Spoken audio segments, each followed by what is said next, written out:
Hello friends, मैं हूं दाऊद और आप लोग देख रहे हैं क्रिकेट की दुनिया ब्रिलियंट दाऊद शो। इंडिया और इंग्लैंड का 30-20 मैच खत्म हो गया और मैच का जब मिड मैच में आया था तो मैंने पहले ही कह दिया था कि ये मैच अब भारत के लिए बचाना तकरीबन तकरीबन नामुमकिन है और अगर इंडिया यहां से मैच जीत जाता है तो बहुत बड़ी जीत होगी, कोई मौजजा होगा। लेकिन हुआ वही। लेकिन एक्चुअली भारत हारा क्यों ये पता ही था और बहुत बड़ी बड़ी गलतियां की टीम इंडिया ने और कोहली के 77 रन भी वेस्टेड हो गए। पूरा बताएंगे कि एक्चुअली इंडिया हारा किस लिए। उससे पहले अगर आप हमारा शो पहली बार देख रहे हैं, सब्सक्राइब लाजमी कर दीजिए। फेसबुक पे आपको हमारा लिंक मिल जाएगा, क्रिकेट की तमाम अपडेट्स आपको वहां पर मिलती हैं, वहां पर भी जाके हमें फॉलो कर लें। चले 30-20 इंग्लैंड ने मैच जीत लिया है। 2-1 की बढ़तरी जो है वो अब इंग्लैंड के नाम हो चुकी है। भारत को अगर अब इस सीरीज में जीतना है 5 मैचों की, तो इंडिया को अगले दोनों मैचेस जो है वो जीतने होंगे, जो हरगिज आसान नहीं रहेंगे। इंडिया हारा क्यों है, सबसे बड़ा सवाल, और इसका सीधा सा जवाब है। देखिए, काफी लोगों को बुरा भी लगेगा लेकिन बात हमेशा सच्ची करनी चाहिए। हम हमेशा हकीकत और सच्ची बात करते हैं, चाहे लोगों को बुरा लगे या ना लगे। काफी हमें इस वजह से गालियां भी पड़ती हैं, बहुत लोग बुरा भला बोलते हैं, लेकिन सच की जो बात है वो करना जरूरी है। देखिए, without any doubt Virat Kohli ने आज भी प्रूव किया है, 2 लगातार 70 प्लस के स्कोर करके 73 पहले 77 अब मारा है, 4 छक्के आज भी मारे, शानदार बैटिंग किया, 1 मैन आर्मी वाली बैटिंग दिखाई है, इंडिया को रेस्क्यू किया खतरनाक मोड़ पे। लेकिन विराट कोहली की मैं ऑन द फील्ड कप्तानी का भी फैन हूं। विराट कोहली जिस तरह से टीम को लड़ाते हैं, जो एग्रेशन डालते हैं, फील्ड में एग्रेशन देते हैं, वो भी कमाल होता है। वो मुझे और किसी कप्तान में नजर नहीं आता। लेकिन जब बात आती है प्लेइंग 11 की चूज करने की, तो अब मैं बहुत ही डिसअपॉइंट होता हूं विराट कोहली जब प्लेइंग 11 चूज करते हैं। मुझे समझ नहीं आ रहा कि राहुल लगातार डिसअपॉइंट किए जा रहे हैं। आप उसकी अगर आप राहुल की देखेंगे तो वो एक बहुत बुरे पैच से गुजर रहे हैं। केएल राहुल हमेशा अपने रिस्ट का इस्तेमाल करते हैं और बड़ा अच्छा अपने T20 में यूटिलाइज करते हैं, चौके भी मारते हैं पर छक्के भी मारते हैं।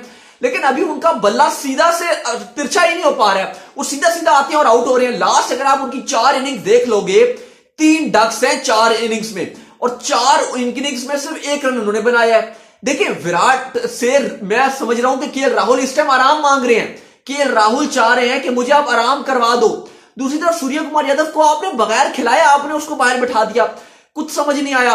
फिर समझ नहीं मुझे यह आया कि अगर केएल राहुल ओपन में फ्लॉप हो रहे थे और अगर आप स्टिल उन पर ट्रस्ट शो करना चाह रहे हो, उनको खिलाना चाह रहे हो, मैं फिर बात करूंगा। मैं विराट और रोहित के पास किसी इंडिया में कोई तीसरा बड़ा बैट्समैन मानता हूं तो वो केएल राहुल है। राहुल बहुत बड़ा प्लेयर है, लेकिन बुरा वक्त हर किसी पे आया है। बहुत बड़े बड़े सचिन तेंदुलकर में भी बड़ा बुरा वक्त आता था। मसला यह है कि आप राहुल को नंबर 4 की स्लॉट पे खिला दो। नंबर 4 पे आप खिला के, जब ईशान किशन ने अपने डेब्यू पे 50 मारा है और मैच विनिंग इनिंग खेली है, इंडिया को जो इतना हेल्दी स्ट्राइक रेट से खेले थे, छक्कों चौकों की बारिश कर दी थी, वन साइडेड मैच निकाल दिया था। बेहतर यह था कि जो पहला मैच खेल रहा था आप उसको उसके नंबर से ना हटाते।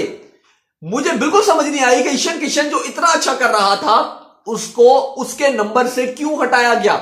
ईशान किशन के साथ रोहित शर्मा को ओपन करवा देनी चाहिए थी। अगर आपने सूर्या को बाहर बिठाना था, पहले तो बिठाना नहीं चाहिए था, लेकिन अगर चले बिठा भी दिया तो बेस्ट ये था कि आप सूर्या कुमार यादव की जगह अगर आपने राहुल को रखना था तो आप राहुल को नंबर 4 पे खिलाते या लेट द ऑर्डर बैटिंग करवाते तो राहुल भी परफॉर्मेंस दिखा देते। राहुल अभी जो फंस रहा है वो नए बॉल पे फंस रहा है, और जो जिस तरह से नया बॉल थोड़ा सा हिलता भी है और जाहिर है आज का विकेट भी थोड़ा पेस को हेल्प दे रहा था, तो मेरे ख्याल से ये बहुत बड़ी ब्लंडर किया। उसके बाद मुझे ये समझ नहीं आ रहा, चले ये तो आप हटा दें, टॉप ऑर्डर बैटिंग की बात है, विराट की जो बॉलिंग का जो सिस्टम है बिल्कुल समझ नहीं आ रहा। पहले मैंने बात की थी, मैच के मिड में भी आया था और कल भी मैंने ये बात की थी कि इंडिया की इस टाइम जो बॉलिंग है वो बुमराह के बगैर, शमी के बगैर, सिराज के बगैर बड़ी अधूरी गेंदबाजी मालूम हो रही है। इसमें देखिए, मुझे नहीं समझ आ रहा है कि ठाकुर क्या रोल नजर आ रहा है T20 में। ठाकुर से आप ना उनके, लेकिन ठाकुर अगर इस टीम में खेल सकते हैं T20 में, वो ऐसे ऑलराउंडर खेल सकते हैं। ठाकुर के पास बड़े शॉट है, वो छक्के मार सकता है। अगर आप उसको बल्लेबाजी में यूटिलाइज नहीं कर पा रहे तो आई एम सॉरी, ठाकुर अभी सिर्फ ऐसा बॉलर अभी T20 में नहीं खेल सकता। T20 में नहीं खेल सकता ऐसा बॉलर। बुमराह को तो इंडिया बैडली मिस कर ही कर रहा है, वो अपनी शादी में बिजी है, लेकिन आप ठाकुर का मुझे नहीं समझ आ रहा क्या रोल है। उसके अलावा युजवेंद्र चहल को विराट लगातार चांस दिए जा रहे हैं, युजवेंद्र चहल को, और वो विद द बॉल बहुत रन खा रहे हैं। क्यों नहीं कुलदीप को टीम में रखा? कुलदीप क्यों नहीं है टीम में? कुलदीप को होना चाहिए था यहां पे टीम में।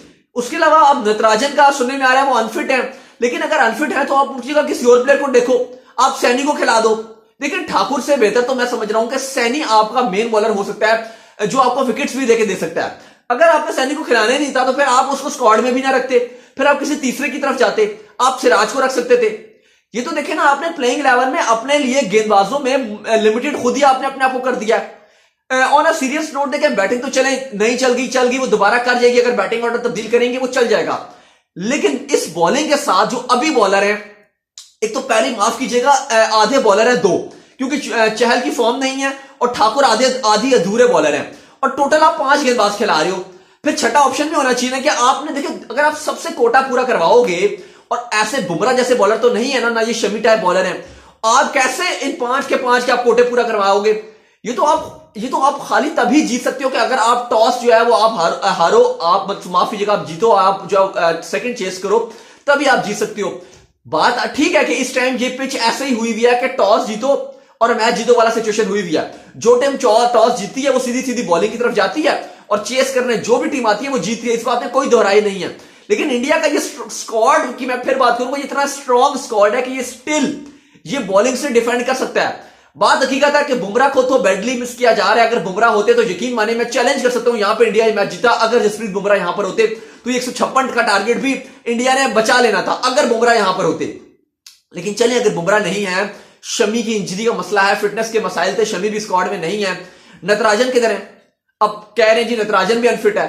भाई नटराजन अनफिट है तो फिर आप फिर बाकी बॉलर देखो ना, फिर आप देखो कि और कौन पड़ा हुआ है। सैनी को आप चांस दो, और फिर आपके पास ऑप्शन मौजूद है, फिर आप नीचे जाओ, आप दिखाओ, आप और लड़कों को भी चांस देते। अब आप अगर आपने साली ये 2 ही तेज गेंदबाज रखे, चले भुवी कुमार फिटनेस के बाद आ रहे हैं, और याद रहे जब तेज गेंदबाज इंजरी के बाद आता है तो वो उसकी बॉलिंग नहीं रहती। दीपक चहर आपके पास पड़े हुए हैं, दीपक चहर को आप खिला सकते थे। और मेरा मानना है कि स्टिल मैं मानता हूं कि दीपक चहर और ठाकुर में से एक बॉलर हो तो मैं दीपक चहर के साथ जाऊंगा। हाँ, अगर ऑलराउंडर की बात होगी तो मैं फिर ठाकुर के साथ जाऊंगा। लेकिन अगर आपने खाली गेंदबाज खिलाने हैं तो फिर आप दीपक के साथ जाओ। दीपक की यहां पे शदीद जरूरत थी, और मुझे लग रहा है कि दीपक और अगर भुवी के साथ जाते, अगर आपने 2 ही खिलाने हैं तो अच्छा होता। बल्कि आप सैनी भी खिलाओ चहल को ड्रॉप करके, क्योंकि आई एम सॉरी लेकिन चहल की बिल्कुल अच्छी फॉर्म नहीं जा रही है। चहल बिल्कुल डिसअपॉइंट कर रहे हैं, वो बात ही नजर नहीं आ रही चहल में जो चीज थी। इनसे बेटर होता कि अगर कुलदीप टीम में होते तो आप उनको दे देते चांस, क्योंकि चहल बहुत टाइम से हम देख रहे हैं कि वो आउट ऑफ टच नजर आ रहे हैं। चहल एक्चुअली प्रॉपर लाइन पे गेंद ही नहीं डाल रहे। असल में अगर आप उनकी बॉलिंग देखें तो ऐसा नहीं है कि चहल टोटली फ्लॉप हो जाती है।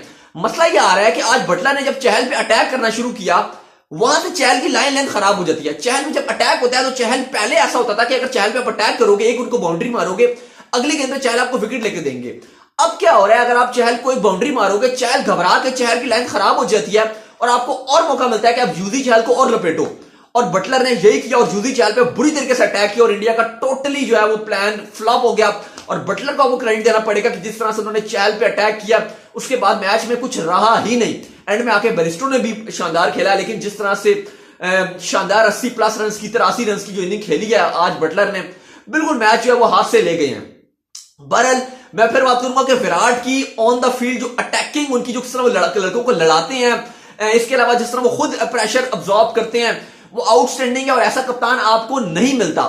लेकिन जब बात आती है प्लेइंग 11 के इंतखाब की, तो I am really sorry, Virat Kohli इंतहाई डिसअपॉइंट करते हैं। आज भी एक चीते की तरह, वन मैन आर्मी की तरह उन्होंने बैटिंग करके दिखाई, लेकिन जहां पर बात आई प्लेइंग 11 के इंतखाब की, तो ना सिर्फ उन्होंने बैटिंग में मायूस किया, जो बैटिंग ऑर्डर था उसमें मायूस किया, ईशान किशन को ओपन से हटा दिया, सूर्या को उन्होंने ड्रॉप कर दिया, केएल राहुल को लगातार चांस दे रहे हैं। मैं बात कर रहा हूं केएल राहुल बड़ा प्लेयर है, बहुत बड़ा प्लेयर है, रोहित विराट के बाद आता है, लेकिन अब भी बेहतर था कि आप उसको आराम करवाओ, आप बाद में उसको चांस दो। भी उसका बुरा पैच गुजर रहा है, वो रस्टी रहा है, अगर आप लगातार खिलाओगे तो आप उसके साथ ज्यादती कर रहे हो। वो खराब हो गया, चलें छोड़े। उसके बाद खाली आप 5 गेंदबाज टोटल खिला रहे हो, और वो भी जो है आपके उस तरह से उनके अंदर दम नजर नहीं आ रहा, क्योंकि शमी और बुमराह के जाने के बाद आपको चाहिए कि आप मुझे नहीं समझ आ रहा कि ठाकुर और चहल का क्या रोल नजर आ रहा है इस बॉलिंग लाइनअप में। अगर आप उनके साथ देखें, ऑलराउंडर के साथ तो ठाकुर एडजस्ट हो रहे हैं, अदरवाइज आपको दीपक के साथ जाना पड़ेगा, वरना आप इस बॉलिंग अटैक के साथ आप एटलीस्ट 150 तो अगर आप इंडिया बना देती है तो समझें, आप खुद ही समझें कि ये टीम हार गई मैच। लेकिन मैं फिर मान रहा हूं कि अगर बुमराह इस टीम में होते तो चाहे 150 भी बोर्ड पे लगा होता, ये टीम अचीव करती। लेकिन आज डिसअपॉइंटमेंट हुई है। बात यह है कि मैं फिर बात कर रहा हूं कि ऐसा नहीं है कि स्क्वाड बहुत तगड़ा है। अभी भी अगर आप इंडिया का देखेंगे तो वर्ल्ड कप इस टाइम T20 का वन ऑफ द बेस्ट मैं बोलूंगा। खाली अगर आप देखेंगे तो ना सिर्फ ऑस्ट्रेलिया का भी अच्छा नजर आता है, हमें न्यूजीलैंड की टीम बहुत तगड़ी नजर आती है, इंग्लैंड का बहुत स्ट्रॉन्ग जो टीम नजर आती है, लेकिन इंडिया का भी स्क्वाड बहुत तगड़ा है। लेकिन प्लेइंग 11 का अगर इंतखाब बनाओ और फिर हार जाए तो फिर आप ये कसूरवार नहीं करा सकते कि टीम अच्छी नहीं है लेकिन प्लेइंग 11 का इंतखाब अच्छा नहीं है। ये बिल्कुल हकीकत बात है। और दूसरी तरफ आज इंग्लैंड ने जिस तरह की बॉलिंग की है, मार्क वुड ने जो बॉलिंग दिखाई थी वो वाकई छा गए।